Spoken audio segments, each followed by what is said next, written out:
Hello.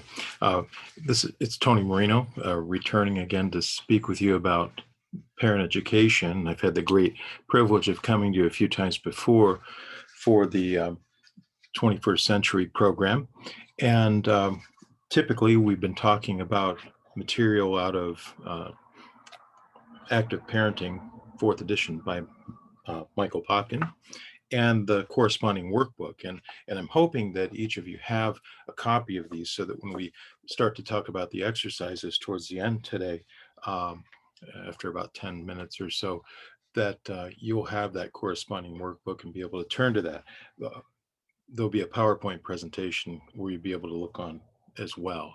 So today what I wanted to talk about is building up the relationship between ourselves and our kids. And I'm coming to you kind of rather unkempt and unshaven as I've been quarantining for the week um, due to a family member contracting the virus of the century. And so um, it's a little rough around the edges today, but I hope to keep it to about 10 or 15 minutes. So okay, so let's go. I've got a PowerPoint presentation ready, and let's assuming that this all works. And with me, it's always a flip of the coin. There we go. So I'm hoping now that what you can see is this PowerPoint program, just about 6 or 7 slides maybe, um, to help us through this idea of building up our relationship. I remember before I was working in the capacity as parent educator at Forest Warren Human Services, I spent 5.5 years as a TSS in the schools, primarily working as a wraparound aide. And during that time, my wife and I, our first child was born. And when she was about 3, we saw that at her daycare center, childcare center, they were having a parent educator come in and talk about parenting. And we thought, boy, that sounds like a good idea. And so we actually went to this program voluntarily, a 3-hour program I think it might have been a Tuesday evening. And as we went into that, and it was my predecessor who was teaching. When she retired, then I began teaching in her stead about 19 years ago. So it was an interesting thing as I reflect on that, because we went in there, and I think most parents do. We go in there a lot of times to parent education classes thinking, my main focus is how am I going to get my kids to listen to me better? And to be sure, in the book that in Active Parenting Fourth Edition, there's a lot of that in there. Maybe I would say, if I had to quantify it, maybe 25% of what's in this book, 1.5 out of 6 chapters, is directly dealing with that issue. What consequences can I bring to bear in response to my kids' behavior and so on. But the rest of it, about 75%, 4.5 chapters, I would say, is all about this issue of building up our relationship. And I've got here below that, with our children and others. Okay, so well, let's go on to the next slide. Yeah, let's say we can do that. Okay, all right, I think that, there we go. So when we talk about this issue, it's very important to, as we might say, put the horse before the cart.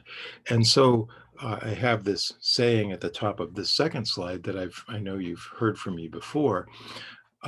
Nobody cares how much we know until that person knows how much we care. And so from the very start of life, it seems true that the better we do responding to our kids' needs in their early childhood, then we're in a better position when we have to start saying no and placing limits on that behavior. Because, to make a long story short, our kids know that no isn't the only thing out of our mouth, and they know how we care for them. What they're feeling really is our sense of love for them, or the way we respect them. Now they're children, and so they're not thinking about it in that way. It's not a left brain kind of thing. It's a right brain awareness kind of thing, but it's a felt sense. That's the way the attachment between children and their parents starts, as this right brain felt sense. So they feel safe, they feel cared for, they feel respected, although they wouldn't say it in those terms. Okay, next, recall, and I think I've mentioned this before to you as well, Dr. Ruth Newton, I don't know, 15, 18 years ago, uh, her book, The Attachment Connection, had these two questions suggested to us that as parents, especially as parents of young children, we would keep in the forefront of our mind these two questions, kind of an, or, maybe as an undercurrent, ongoing theme. We would take a deep breath from time to time, and it might be especially important when things are going difficult with some difficulty. What are our children learning here would be one question, Ruth Newton says.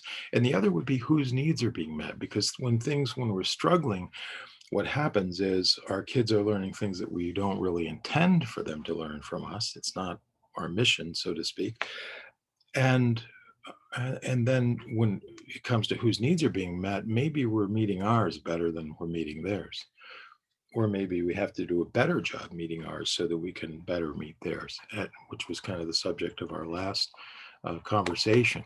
At any rate, these two questions are important for us to think about from time to time to avoid problems. Uh, Remember to read your child's behavior as his or her language. That was a recommendation from Barry Brazelton in a video that's available online called The First Years Last Forever.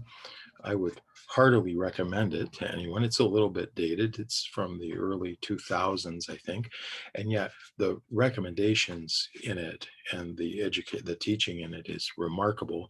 And it's one of the things that Barry Brazelton suggests. He's thinking about pre-verbal kids, but the argument could be made even once our kids start talking, it's still important for us to read their behavior, pay attention to the behavior as their language, knowing that communication is carried on the level of words, tone of voice, nonverbals. Okay. And then recall also, especially, this is especially important too when we're frustrated, recall that other people are feeling what we're feeling, have felt what we're feeling, will go through what we're going through, because sometimes there's a rather automatic uh, thought or response that we tend to feel when we're up against it and having a rough time, that no one else feels this. I'm the only one. And usually that's, we can almost say with certainty that's not true. Although it's important to so it's important to recognize that we're all going through this. We all have our moments when there are great difficulties and there's somebody else feeling these things too. And our kids are feeling feelings, frustrations and joys. So let's go on. All right. So I've got a couple of things here, short ideas that often come up in the course of parent education classes. Thomas Phelan's Four Cardinal Sins of Parenting from his program 1-2-3 Magic, which was back in the 90s, but it really was quite a remarkable program at the time, and geared towards responding to our 2 to 12-year-olds, essentially. And Phelan suggests that we want to avoid what he calls the four cardinal sins of parenting, and says that, if we practice these to any appreciable amount, or level, what we're going to risk is stretching or straining the relationship between ourselves and our child, or maybe it could be another adult even, to the point of the breaking point. And so these four forgettable practices, these four things that we want to avoid, Phelan's four cardinal sins of parenting, I might extend it and say they're four cardinal sins of relationship, would be arguing, nagging, lecturing, and spontaneous problem discussion. So, the idea is that arguing is never really going to settle anything. We might walk out of there feeling like we won the argument and, rah, rah. But um, that's not how the other person is probably seeing it. Then nagging. Um, is there anybody who likes to hear that? And yet, as parents, we're not perfect. There are times when we do that. What Phelan says, at some point, just stop yourself, catch yourself and say, um, you're arguing with a 5-year-old. Stop it. Just tell her or tell him what he or she needs to do. Lecturing too, like we're going to give our kids a wisdom implant and they're going to say, oh, Dad, I never realized how wise you are. Okay, well, I'll never do that again. That's not going to happen in most cases. And then spontaneous problem discussions. So our kids are doing something they enjoy and we barge in. Think about teenagers lounging around watching their favorite show, and we barge in and ask them why they haven't taken out the trash and they were going to do their homework and what's with you. One of the videos from our teens program from Dr. Popkins' Active Parenting of Teens. And of course, that doesn't go over well. What happens is I barge in with this hit and run kind of approach. And typically what I met with is just a teen who says nothing, nothing's up, nothing's with me. And really, the reality might be that there's a lot going on, but we're not going to hear it because of the approach. So when you think about these 4 cardinal sins of parenting, as Phelan puts it, think about your best relationships. They probably are rather, these things are probably absent from that relationship, or if they're present at all, it's to a very limited degree. The most difficult relationships, though, and sometimes when we're frustrated and having trouble with our kids, there's a lot of this maybe going on. Okay, so that's what to avoid. What do we want to practice? Well, this parenting program from back in 2001 from Health and Human Services called RPM3 gave us 5 vital parenting capacities. And when you think about these, look at these and think about how you've done these things over time. Maybe in this very day, you've done all of them, but I guarantee that you're modeling things for your kids this very day. But the point is, we respond to issues. We respond to an infant child. We respond to the needs of a teenager. Many different ways as parents we respond to our kids. Preventing, there are things we try to prevent from happening. And so we set up the environment in a safe way. We hold family meetings where we talk about preventing problems and so on. Mentoring and modeling have everything to do with teaching. Mentoring are more overt attempts to teach, and modeling that steady example or role model that's there all the time.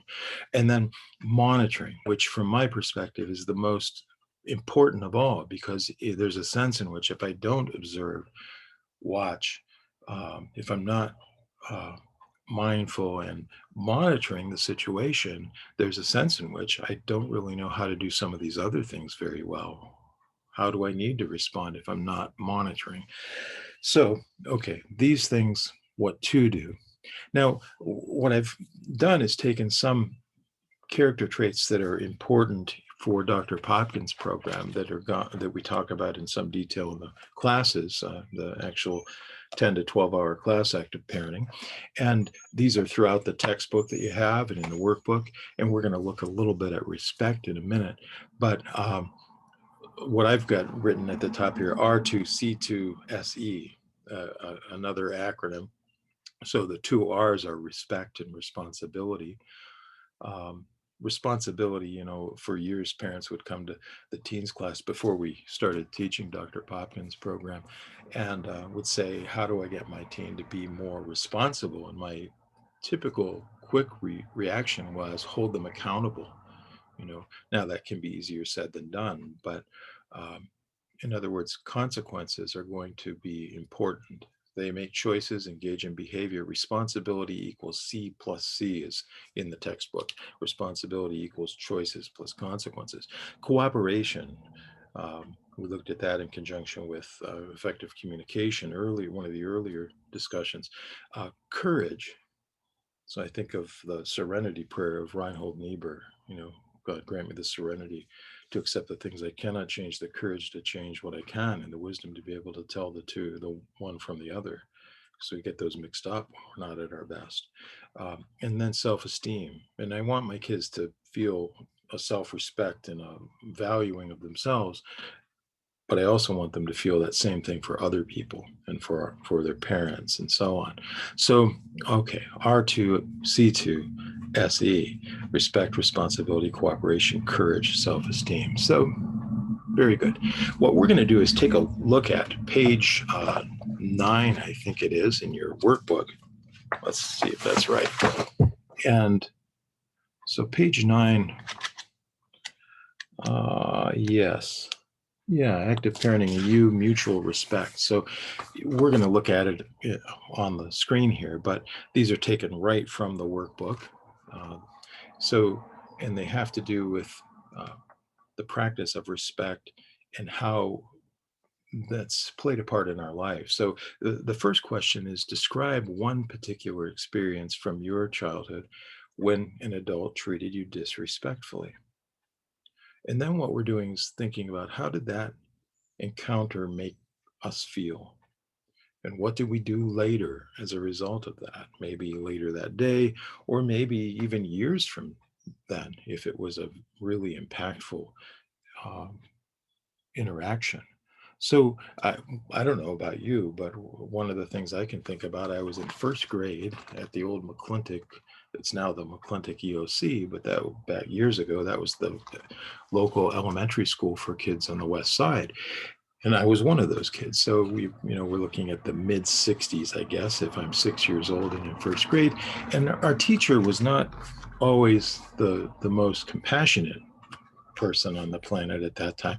I remember her pulling ears and sometimes pulling hair, and but on one occasion she somehow had heard that I'd been to the dentist, and she asked me to open my mouth, and so I had fillings in my back molars, and so I'm 6, and she pronounces that and announces says to me, "You're going to lose all your teeth by the time you're 29." Now that's not what on the list of things that parents would want said to their 6-year-old first graders. It's probably not at the top of the list. But I, and how did I feel? I think I went back home and told my parents. My father was an elementary school principal in this town for years, 30 years or so. And, what can you say? Now, in the end, I didn't lose. I'm 63, and I still have. Well, I don't know. Last count, we're over two dozen or so. But so that didn't happen. But it was probably the feeling was probably one of confusion, hurt, maybe just upset, right, unease. And so, all right, let's. The hope is that you would answer these questions as well and recall a time. The idea is we want to get to an appreciation of how we impact our kids. And we looked at this before in the course of some of the other talks. The think, feel, do cycle, which is on page 113 in your text, uh, reminds us that we are an event in our kids' lives. And we can be an encouraging event, we can be a discouraging event. In that case, my first grade teacher was a discouraging event. Uh, there were other times when she was an encouraging event. It wasn't a all or nothing type of thing. But the idea is, so then we're looking at, what did I think? How did I feel? What did I do? Okay, that's the idea with each of these exercises. And we want to have an appreciation for how our action then and our responses affect our kids. The second part of the exercise is asking us to write about an experience from our childhood when an adult treated you respectfully. So, again, from my perspective, it would be my dad teaching me to play chess or taking me fishing, or my grandfather buying me a couple of ladies' irons, a 3 iron and a 9 iron, and then a former police officer, Jimmy Tridico, buying me golf balls and just giving out of the generosity of his heart, giving me a couple dozen golf balls so I could go to the field and hit golf balls and practice. And so how did I feel about that? I felt like, wow, like that's awesome. Thank you. And what did I do? Well, for years I actually taught golf and played competitively and so on. I had it. There were 12 years where my late Ukrainian chess mentor and myself ran a small chess club in Warren, and then later in the Youngsville area. But so we never know about how these respectful actions, these actions of generosity, are going to impact our kids or other people. And then the exercise concluded, think about, and that should be 2 words instead of one. That's very nice. Anyway, think about your interactions with other adults in the present and write about a time when you treated someone respectfully and someone treated you respectfully. And the same thing.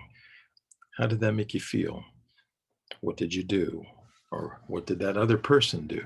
Okay, very good. So again, that's page 9 in your text. And the idea is to try to respect our kids and respect other people, and on the premise that respect is going to be much more something caught than taught. we're going to give it and then they're will receive it in return. Our kids will, I can say you need to respect so and so, but really I can demand some things, but um, that might not be something I have the ability to control or just with the snap of my fingers make happen. But if I am giving that example, that constant example of being respectful, then my kids are picking up on that. They know what it's like to be respected. They in turn can respect others. So watching your expectations, then let's just finish with this, that it's I want you to be careful to notice the unique child or person before you and not simply get caught up in some ideal that you're working towards. Um, the tendency can be, if we're not careful, we can end up creating a kind of trophy, and we want our kids to get to this point at some day in some future time, and yet all too often what we run the risk of doing is missing this great gift right before our very eyes in the here and now, and the ability to respect them and care for them and love them today. Love in the sense of wanting their good, working for their good. Okay. As always, I thank you for your time. And I wish you happy parenting and enjoy the summer. My number is below at the bottom of this slide, and feel free to call me at any time. Take care and best wishes. Bye.